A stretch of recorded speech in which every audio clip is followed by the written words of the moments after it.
დიახ, გავლენიანმა ესპანელმა პოლიტიკოსმა ნაჩო სანჩეს ამორმა რამდენიმე წუთის წინ კომიტეტზე საუბრის დროს საკმაოდ ვრცლად ისაუბრა 4 ოქტომბრის ღამეს ორბელიანების სასახლესთან განვითარებულ პროცესებზე და სანჩეს ამორმა პირდაპირ თქვა, რომ ეს იყო სპეცსამსახურების მიერ ხალხისთვის დაგებული პროვოკაცია. ნაჩო სანჩეს ამორი ამბობს საქართველოში ვიზიტის დასრულების შემდეგ პირდაპირ ამბობს, რომ შეუძლებელი იყო რამდენიმე ასეულ აქტივისტს შეენგრია პრეზიდენტის სასახლის ღობე, თუ წინასწარ აღნიშნული ღობი არ იყო დაზიანებული. ყოველ შემთხვევაში ეს სურათი შეექმნა ევროპელ პოლიტიკოსს, ის ასევე პირდაპირ ამბობს, რომ რამდენიმე ასეულმა ადამიანმა გაითვალისწინა კონკრეტული ჩინოვნიკების მოწოდება, რომ მისულიყვნენ პრეზიდენტის სასახლესთან და პროტესტანტების დიდი ნაწილი დარჩენ რუსთაველის გამზირზე. ქართულ ოცნებას კი სურდა, რომ შეექმნა ძალადობის იმიჯი.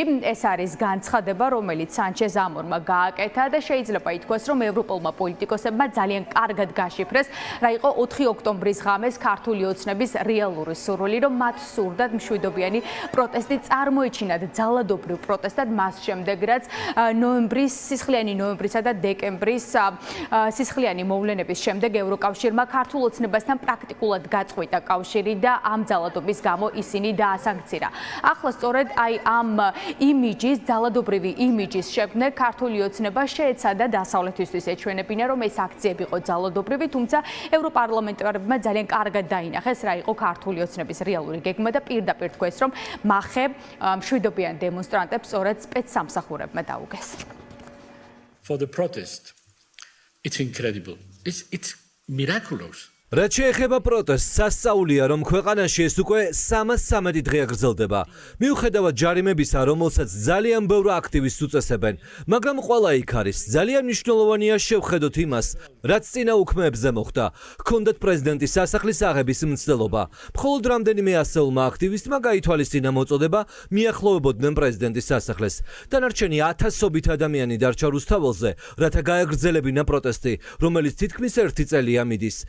რაოდენობის აქტივისტებმა სცადეს სასახლის აღება, რომლებსაც უძღოდა ძალიან უცნაური ნარატივი, რომ სასახლის გასაღები მათ ხელშია.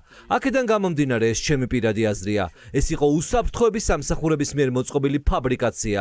თუ პოლიცია სურდა 200 აქტივისტის შეჩერება პრეზიდენტის სასახლის გარეთ სკვერში, მათ ეს მარტივად შეეძლოთ, მაგრამ მათ სჭირდებოდა ძალადობის იმიჯი და ძალადობის სურათი იყო, რომ შეენგრიათ რკინის ჭიშკარი, რაც არის შეუძლებელი. ანუ შეუძლებელია ჩამოიშალათ რკინის ღობე მხოლოდ დარტყმით. ეს არის შეუძლებელი, მაგრამ ახლა საკითხავია, რატომ ისცეს მათ უფლება მიახლოვებოდნენ ჭიშკარს. პოლიციას და უსაფრთხოების სამსახურებს სასოწარკვეთილად სურდათ შეექმნათ ძალადობის სურათი, რათა თავს დასხმოდნენ მშვიდობიან პროტესტს და მათ ეს მოახერხეს. საქართველოში ორდღიანი ვიზიტის დასრულების შემდეგ გამართულ ღონის პრესკონფერენციაზე ესპანელმა ევროპარლამენტარმა შესთავაზა ევროპარლამენტს, რომ წარადგინონ 2000 კაციანი სია, სანქციების სია, რომელშიც იქნებიან ქართული ოცნების ჩინოვნიკები და რომელსაც უნდა შეუჩერდეთ უვიზო რეჟიმი და აღარ უნდა ჰქონდეთ ევროკავშირში თავისუფლად გადაადგილების უფლება. სანჩეს ამორმა პრესკონფერენციაზე პირდაპირ თქვა, რომ უვიზო რეჟიმის შეჩერება ქართველი ხალხის დასჯა იქნება. ამიტომაც ევროკავშირმა უნდა ამოქმედოს ის მნიშვნელოვანი მექანიზმი, რომელიც რამდენიმე კვირის წინ ევროპარლამენტში დამტკიცდა და კონკრეტულად უნდა ამოიღონ სამიზნეში ქართული ოცნების ჩინოვნიკები, მათი ოჯახის წევრები. სანჩეს ამორი ამბობს, რომ ამ ადამიანებს უნდა ეტკინოთ, რადგან რამდენიმე ათეული თუ ასეული ჩინოვნიკისთვის სანქციების დაწესება არაფრის მომცემი პოლიტიკური ღონისძიება. ამიტომაც ევროპარლამენტს მოუწოდებენ, რომ შექმნან სია, რომელშიც უფრო ფართოდ დასანქცირდებიან ქართული ოცნების ჩინოვნიკები და მათი ოჯახის წევრები. Yes, I survived the trip and I'm ready to enlist in another similar trip. თბილისში ვიზიტს ცოცხალი გადავურჩი. ჩვენ დავემორჩილეთ ევროკავშირის ოფიციალურ პოლიტიკას და არ შევხვდით ხელისუფლების წარმომადგენლებს.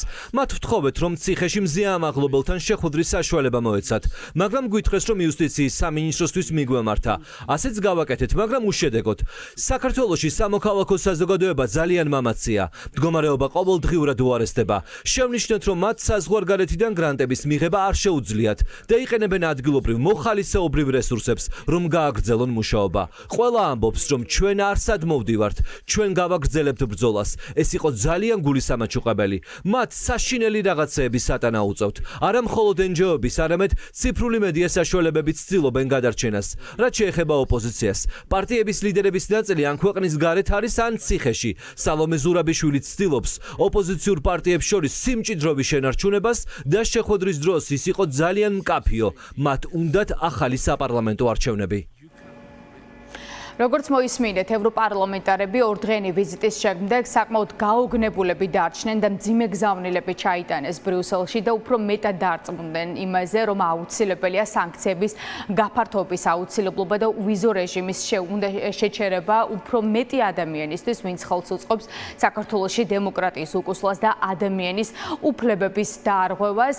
ევროპარლამენტარებმა 2 დღის განმავლობაში მოусმინეს ყველას, როგორც სანჩეს ამორმა განაცხადა, მაგრამ არ შეხვდნენ ქართულ ოცნებას და ეს არის ევროკავშირის პოლიტიკის შედეგი, რომ აბსოლუტურად გაწყვიტონ და შეამცირონ პოლიტიკური კონტაქტები ქართული ოცნების ჩინოვნიკებთან.